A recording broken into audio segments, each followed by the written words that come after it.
Yo, call me Vuani, the way I Dasani. Hey, everybody, what's up? Welcome back to the Game Sketch. Today, and only today, we are here to talk about Sonic X Shadow Generations. Of course, as you all know, I got a chance to play it, but I figured today, now that I've gathered my thoughts, I sit down and watch a lot of gameplay and everything, you know, from my own footage, everything. I'm going to talk about the top 10 things that most excited me when playing. These aren't going to be in order, by the way. I'm just going to give you the top things that from my gameplay experience. And of course, subscribe to your boy if you want to see more content. Welcome to all the new people and all the regulars. I love you. Let's get the easy one out the way, the drop dash. So I got to try the drop dash. A lot of people have been asking about this. Yes, classic Sonic and modern Sonic have a drop dash now. And let me tell you, with classic Sonic, it feels the way you'd expect it. You know, it gives you momentum, you jump, you can get a good boost for it. It kind of makes the levels kind of crazy, and I'm really excited to see what kind of new runs from people come out of it with the drop dash in the classic levels, because I feel like you could do some potentially crazy cool skips nowadays with the drop dash in that game. So that's going to be really exciting. Now, with modern Sonic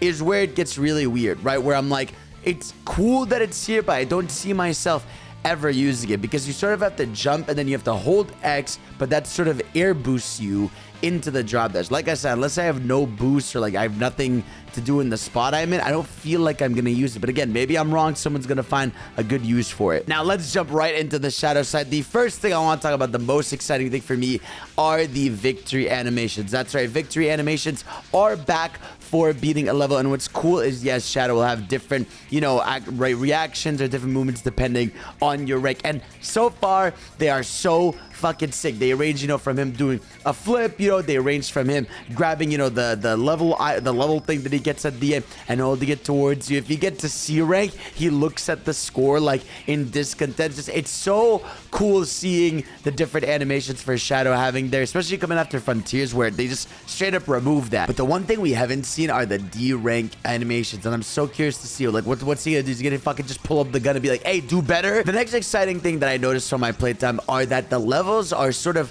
remixed together. So in a cool thing that I almost wish base generations did, what this game does is that it mixes level elements. You know, you'll find yourself on Space Colony Arc, and then it, you know, at some point fuses into what looks like Radical Highway from Sonic Adventure 2, and then it looks like it fuses with, like, you know, a building going downwards, like from Crisis City, but even though it's not necessarily Crisis City. Do the drop to Westopolis, you're inside of the arc. Like, it's really cool seeing the different areas you're in just within like one singular level, you know. And I think that's going to be a really cool concept going forward, because what, like, if you're in Kingdom Valley, what is it going to eventually transition to White Acropolis? Like, are we just looking at a level that fuses areas from their different eras? Because to me, that sounds extremely exciting. One thing that really excites me are the alternate paths, right? What's super exciting about this game is the alternate pathways, because that's the fun of Sonic levels for me, is even if they lead to the same direction, the idea of pulling off something cool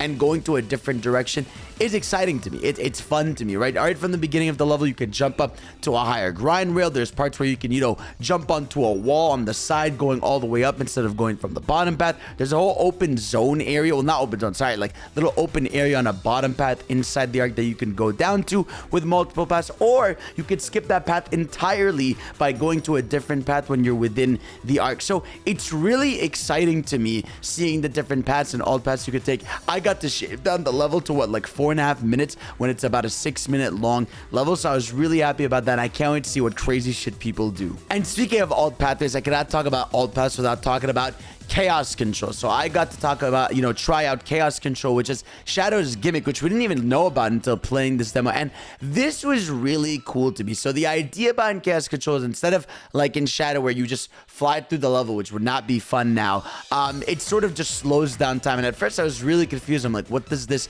do for me? But it does a few things. One, it stops the timer of the level, right? So if you maybe just want to, you know, shave some time off on a level and try to go as fast as possible, not lose time, that's a cool mechanic in itself, right? But secondly, what's cool is it can create alternate paths for you, right? Because sometimes there's going to be, for example, this rocket that comes at you. If you have enough meter for Chaos Control, you can stop the rockets, you can stand on them, and then you can jump on a ring above. Or there's multiple different paths you can take. There's one path, you know, where the bullets are sinking together, and if you Chaos Control at the right moment, you can go on those. So there's a lot of cool shit you can do with Chaos Control, and I can't wait to see what other uses it has in other levels. It also freezes enemies, and obviously the way you get Chaos Control is by killing enemies. I wonder how much you'll be able to extend it, which excites me, right? Because I'm assuming if you're in Chaos Control, you collect more Chaos Control capsules, you kill some more enemies on your way. Feel like some people are going to find some crazy ways to extend how long you are in Chaos Control. And again, that is exciting. Next up, we have the Bio Lizard, which was really cool for me because one, it's cool revisiting the fight, but it's cool seeing also the dialogue Shadow has with the Bio Lizard. Like, he's like, I will put you out of your misery, you creature. Like, he knows that's him. And what's cool about the fight too is the same way Shadow is gonna get the Doom powers with the wings, right? You can see Bio Lizard getting wings too. Again, it's so cool. Obviously, when you remember that the Bio Lizard is just a failed experiment of Shadow, so potentially a taste of what's to come. He does shoot these giant energy spheres at you, and I wonder if that's something Shadow is going to be able to do later on, because again, they are mirror images of each other. Obviously, one much uglier than the other. And speaking of that, Doom powers, right? Doom powers are another thing to me that are so exciting, because while I didn't get to try them in this demo, I did get to talk to Izuka about it in the interview, and he was telling me there's going to be multiple different Doom powers you get, and it's going to change a lot of the ways you interact with this level. There's one thing that made me think I needed a Doom power for it, right? And let me explain it to you. There's this path you can take in the arc, right, where there's this one enemy on a top platform I had no idea how to get to. I tried on so many runs to get to that enemy, but I couldn't figure it out. And I'm starting to think that, hey, maybe later on the game, when I get the more Doom powers, I can maybe, you know, use the wings to jump up on higher platforms. There's even a spot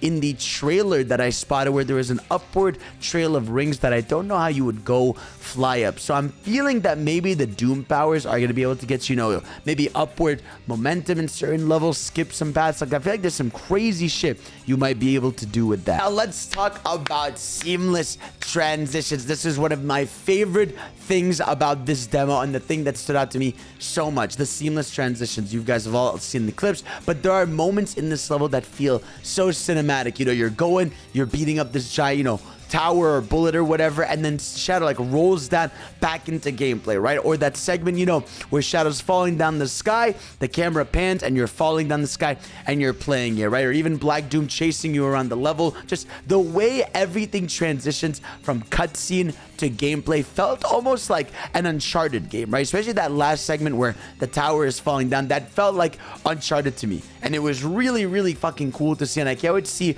if they continue that, not just in this game, but in the Sonic series, because we don't really have Sonic levels with transitions. Yeah, there's Sonic levels with phases. Obviously, you know, you think of City Escape with the truck chasing you. There's moments that change, but the idea of these moments that go from cinematic to gameplay within a level, I need that as a mainstay forever, please. The music, right? Obviously, when it comes to Sonic, music is extremely important, and the remix we had in the level was so sick. People will be able to extract it. I'm going to play it over here for you, and the music was so good. I think the Bio Lizard was a remix of the boss theme of the Bio Lizard. I'm not sure if it was one that was reused or not, but obviously the music is going to be exciting for a Shadow game regardless, no matter what. Also, I wanted to talk a bit about Chaos Spear, right? Because this is an ability that I was able to do in the level where, you know, you press triangle, you shoot a Chaos Spear, and the reason why it's notable, because yeah, it stuns enemies, but it also makes it so that when you homing attack to them, you do it faster. What's also cool about Shadow's homing attack is it counts as a teleport, right? So basically what you can do is if there's a laser wall or something in front of you, you can technically teleport through that with Shadow's homing attack. So not only do Chaos Spear stun the enemies, but you can mash, you know, the homing attack way faster, because I know a lot of some people complain about the, you know, the stun that happens after you do homing attack that happened in Frontier. So that stun is a bit more mitigated, and it looks cool, bro. But yeah, those are some of the most exciting things I got to experience in the demo. Let me know what you are most excited for from what you've seen from my gameplay or from trailers or whatever. And I love you guys. Thank y'all for the support lately, and I'll see you all next time. Peace out.